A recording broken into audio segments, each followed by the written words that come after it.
Students, आज मैं आपके लिए क्लास 12th इकोनॉमिक्स के मोस्ट इंपोर्टेंट क्वेश्चन लेके आई हूँ और ये पेपर आपको एग्जाम में देखने के लिए जरूर मिलेंगे, ठीक है। और फर्स्ट क्वेश्चन है हमारा, what are the functions of central bank. Central bank क्या है उसके फंक्शन। सबसे पहले हमें एक इंट्रोडक्शन लाइन लिखनी है जो सेंट्रल बैंक के बारे में हमें बताएगी। तो सबसे पहले लाइन हमारी लिखी है, central bank is regarded as an apex financial institution in the banking system. ये टॉप ऐसी बॉडी है जो सभी बैंक्स को रेगुलेट करती है, ठीक है। इंडिया में हमारे यहाँ पे जो बैंक है, Reserve bank of India, it is regarded as central bank of India, ठीक है। रिमेंबर करना इस नेम को क्योंकि ये पेपर में एमसीक्यू फॉर्म में आ सकता है।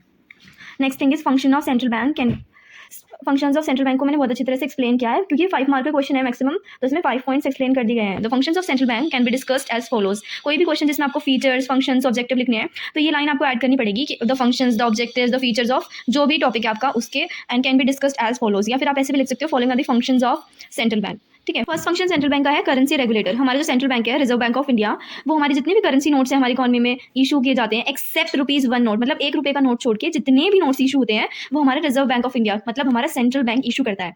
इसी वजह से, क्योंकि वो हमारे यहाँ पे सेंट्रल बैंक नोट्स भी इशू करता है, उसको बैंक ऑफ इशू भी कहा जाता है। और ये एक्सक्लूसिव राइट दिया गया है उस रिजर्व बैंक ऑफ इंडिया को टू मैन्युफैक्चर नोट्स हमारी इकॉनमी में। Next point is bank to the government.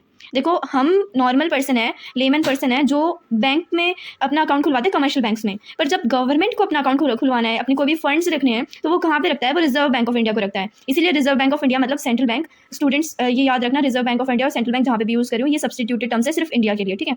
तो बैंकर टू द गवर्नमेंट मतलब हमारे यहाँ पे गवर्नमेंट भी अपना बैंक अकाउंट या अपने डिपॉजिट्स, जो भी फंड्स है वो कहाँ रखती है? सेंट्रल बैंक के पास रखती है। और ऑल्सो ये जो हमारा जो सेंट्रल बैंक है, ये शॉर्ट टर्म्स लोन प्रोवाइड करता है गवर्नमेंट को जब भी वो नीड में होती है। थर्ड इंपॉर्टेंट फंक्शन है सेंट्रल बैंक का कि वो कस्टोडियन ऑफ फॉरेन एक्सचेंज है। मतलब हमारे जितने भी फॉरेन एक्सचेंज का मतलब होता है कि दूसरे देश की करेंसी, अब्रोड की कोई भी करेंसी, जैसे अमेरिकन डॉलर्स, ऑस्ट्रेलियन डॉलर्स, ये सारे, ठीक है। तो इसका